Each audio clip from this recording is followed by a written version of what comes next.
Super López tira un plato de la ventana, ¿verdad? Ikkunasta. Yo les digo que no, que es a través, ¿verdad? Por la ventana. Y después, ¿qué pasa? Su mujer le tira otro a la cabeza. No decimos su mujer tira otro a la cabeza de Super López, porque lo importante no es la cabeza, lo importante son siempre las personas van primero en español. Y eso es algo que tienen que practicar con muchos ejercicios y algo con lo que se tienen que equivocar para aprender a sentirlo. Pero esa es solo una estrategia. También los hago trabajar con otros verbos a los que tienen una estructura que yo personalmente llamo de proceso o resultado. En finés muchas veces usamos un verbo básico y después lo concretamos. Decimos, por ejemplo, tulla takaisin, ¿verdad? Venir de vuelta. En español decimos volver. O decimos, ¿qué más? Decimos tener miedo hasta morirse, ¿verdad? Pelka kuollakseen. Y en español es al contrario. No empezamos desde el principio, proceso, tener miedo, hasta el resultado, morirse, sino que saltamos directamente al resultado y después a lo mejor explicamos cómo. Y por eso decimos en español, estoy muerto de miedo. Primero saltamos al resultado.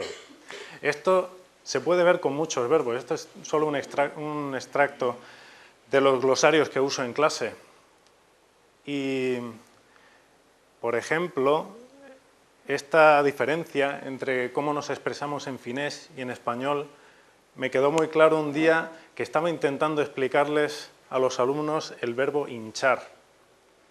Estoy hinchando un globo y el globo se hincha. Hay que distinguir entre si el verbo es transitivo o reflexivo. Y entonces, bueno, yo no llevaba mucho tiempo en Finlandia, no sabía mucho finés y empecé a preguntarles a mis alumnos ¿cómo se dice en finés que el globo se hincha? Y mis alumnos estaban pensando y pensando, y yo venga a insistir, y ellos no me contestaban, hasta que al final me dijo uno, soplar. Le dije, no, evidentemente hay que soplar para que el globo se hinche, pero el globo se hincha, y se lo intentaba explicar así de forma muy gráfica. Sin darme cuenta, mentalmente me estaba poniendo en el resultado, el globo se hincha. Y a mi alumno no le gustaba ese gesto y me decía, puhalta, porque él estaba pensando desde el principio, proceso, resultado, puhalta täyteen. ¿Entendéis? Esto se ve con muchos verbos. La mejor manera que he encontrado de practicar estas diferencias es con frases de traducción. Esto tiene la dificultad de que hay que hacerlo, por lo menos en mis clases, yo tengo que hacerlo en finés y en inglés, porque tengo alumnos de varios lugares. Y este rasgo de proceso-resultado se ve en inglés, pero no es tan acusado como en finés. En finés es muy acusado. En finés y en inglés se puede decir, por ejemplo, anta takaisin, ¿verdad? To give back, devolver. Ahí funcionan igual, pero hay otros verbos donde no funcionan igual. Por ejemplo, en inglés sí se dice inflate, ¿verdad? Para inflar un globo. Y en finés se usa otra estructura. Entonces tengo que elegir, no puedo trabajar con todos los ejemplos aquí, sino tengo que elegir aquellos que funcionan en las dos lenguas. Y probablemente después haga más ejercicios específicos para mis alumnos finlandeses, porque una vez que han aprendido a reconocer estas diferencias, les gustan. Y cuando leen un texto, que es un texto real, y de pronto la lógica de la lengua se abre ante ellos, es algo hermoso, y eso los motiva.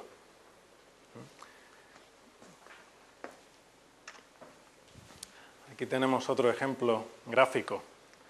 Vamos a aplicar lo aprendido. Esto es un extracto de Mortadelo y Filemón, de los tebeos de Mortadelo y Filemón, que son muy útiles en clase porque son muy expresivos, aunque tengan diálogo. En esta historieta, esta es una parte que yo llamo el monstruo y el pobre, o el pobre y el monstruo. Empezamos con el pobre. Él quiere taparse el cuello, lo dice. No dice quiero tapar mi cuello, quiere taparse y después concretamos el cuello.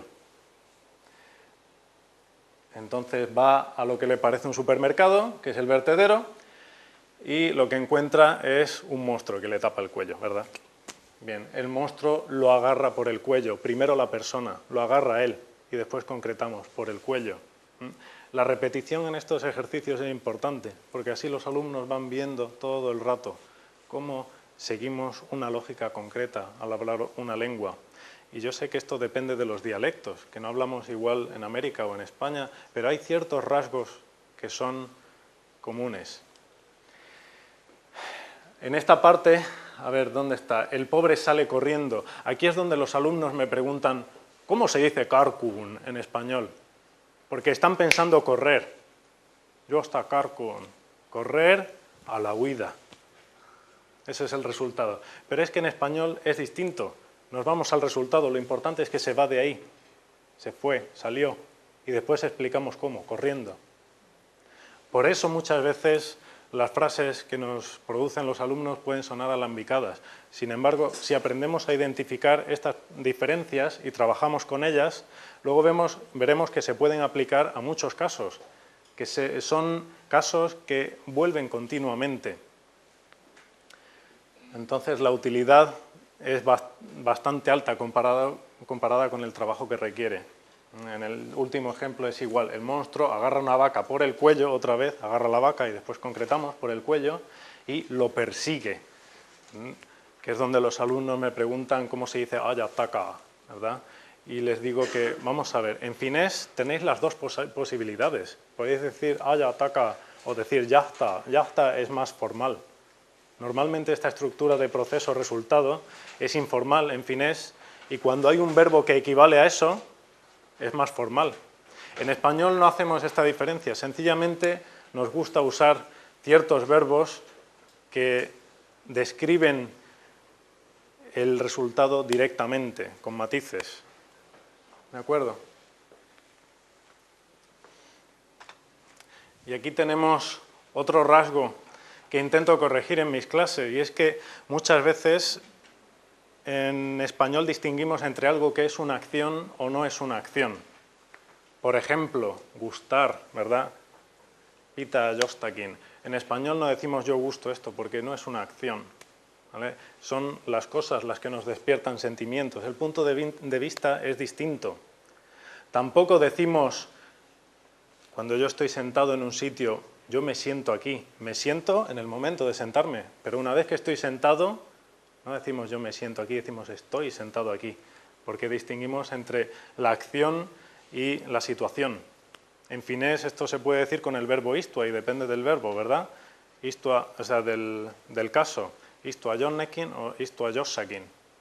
Y vemos cómo todo está relacionado, porque también es una forma de pensar en proceso y resultado. Decimos istua alas, seisua ulos, ¿verdad? Que es levantarse hasta arriba, hasta estar de pie, ¿verdad? Se ve en tantos ejemplos, kasva isox, y crecer hasta ser grande. Bueno, ¿se puede crecer hasta ser pequeño? No. Pero en fin se dice porque es la forma natural de pensar. Primero el verbo y luego el resultado. ¿De acuerdo? Entonces, estos glosarios también se los doy a mis alumnos para que trabajen con ellos. Les pongo ejercicios como traducciones o textos donde tienen que corregir algunas cosas y después lo aplicamos en la práctica. Yo uso mucho en las clases un cortometraje que es muy divertido, que se llama Made in Japan y que está gratis en internet. Además lo hizo un amigo mío, o sea que no creo que tenga problemas con Copiost. Y es la historia de un chico que está en su casa y descubre por casualidad que su padre es japonés. Ya está.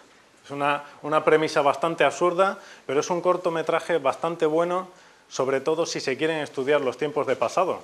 Porque en esta historia el chico queda con su novia y le explica por qué no ha podido ir a una cita. Y empieza, estaba en mi casa, encontré una nota, estaba escrita en japonés.